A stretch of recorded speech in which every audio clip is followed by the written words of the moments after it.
এটা হচ্ছে ফেন্ডার হচ্ছে first electric bass guitar company যারা ফার্স্ট ইলেকট্রিক বেস বাই করে, এবং খালি ইলেকট্রিক বেস না, তারা গিটারের মতন বেসের মধ্যে ফ্রেট বসায়। আগে বেসে ফ্রেট ছিল না।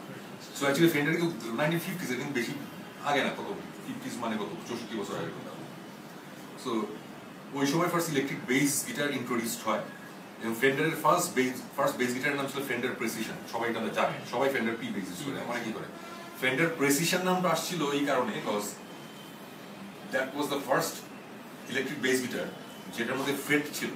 যেহেতু ফ্রেট ছিল, আমি যদি ই ধরি তাহলে ইতেই আসতো। যারা ফ্রেটলেস বাজে তাদের একটু দিকে আসতো, একটু দিকে আসতো। সো প্রিসাইসলি ইতেই আমি যখন ই ধরবো ই আসতো। সো এই প্রিসাইস ওইখান থেকে প্রেসিশনটা আসছে, Fender precision. First bass guitar অ্যাম্পার হচ্ছে অ্যাম্পেগ আর ফেন্ডার, এরা মানে এদের জন্যই আজকে আমরা এখানে হাত ইউজ করতে পারতেছি। আগে এগুলো ছিল না।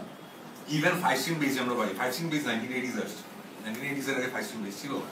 সো বেস গিটার জিনিসটা কিন্তু অনেক নতুন একটা ইনস্ট্রুমেন্ট। সো কেউ যদি কখনো, এই কথাগুলো বলছে এই কারণে, কেউ যদি কখনো বলে যে তোমার বেস গিটার বাজানোর কথা, তুমি বেস বাজাবা, মানে এই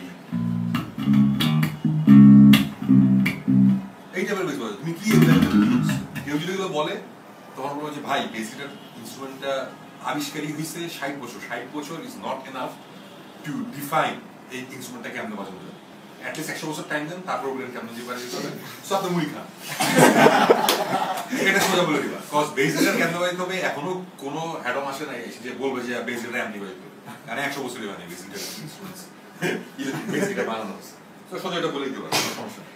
ছোটবেলায় আমাদের এগুলো অনেক কথা শুনতেছে, বেস গিটারে বেস বাজাবো, লিড বাজাচ্ছ, এগুলো অনেক শুনছি। স্ল্যাব আবার কি, ট্যাপ করতেছে না, ট্যাপ তো আমরা করবো। কি বলেছে বলে আমরা কেমন আছি, 2 হাত আমরা পাইছি, তোমরা কেন 2 হাত পাচ্ছ? সো এগুলা ইগনোর করবা, এগুলো ইগনোর। সো আজকে যাই বলে বলছে যে বেস ক্লিনিকে কিছু জিনিসপত্র নিয়ে আমরা আলাপ করবো। সো ক্লিনিকের কনসেপ্ট হচ্ছে, ফার্স্ট অফ অল আমি বলি, ডি রকস্টার্স 7-8 বছর আগে যেটা ডি রকস্টার্স 2, ওইখানের ক্যাম্পেইনের ভিতরে আমার একটা বেস ক্লিনিক করা হয়েছিল। ওখানে আমি একটা ক্লিনিক করেছিলাম, বাট ইন্ডিভিজুয়ালি, ইন্ডিপেন্ডেন্টলি আমি জীবনে কোনো বেস ক্লিনিক করাইনি। My first one.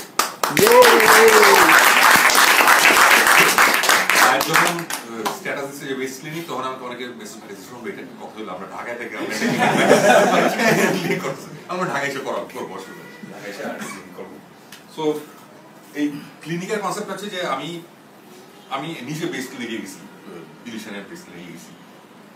সো বিলিশন যেটা বলে যে সে ফার্স্ট কিছু আইডিয়া দেয়, যেরকম বেস সম্বন্ধে কিছু আইডিয়া দেয়, তারপরে ব্যাপারটা কিন্তু পুরো ইন্টারাকশন করার জন্য। তোমরা এখানে অনেক মিউজিশিয়ান আছো, অনেক মিউজিশিয়ান আছো, তোমাদের একবারে নিঃসংকোচে মাথার মধ্যে যেই কোশ্চেন থাকে ওটা আমার করবা, আমি ওটা বোঝানোর চেষ্টা করবো, যদি আমার এবিলিটির মধ্যে থাকে, আমি যদি জানি আমি ওটা আনসার করবো। সো ব্যাপারটা এইভাবেই হবে। সো হওয়ার আগে আমি বেসিক কয়েকটা জিনিস দেখাইছি, বাজারে দেখাচ্ছি আইডিয়ার জন্য, বেজে তোমরা এগুলো জানো, তারপরে দেখানো যে কি হচ্ছে না হচ্ছে।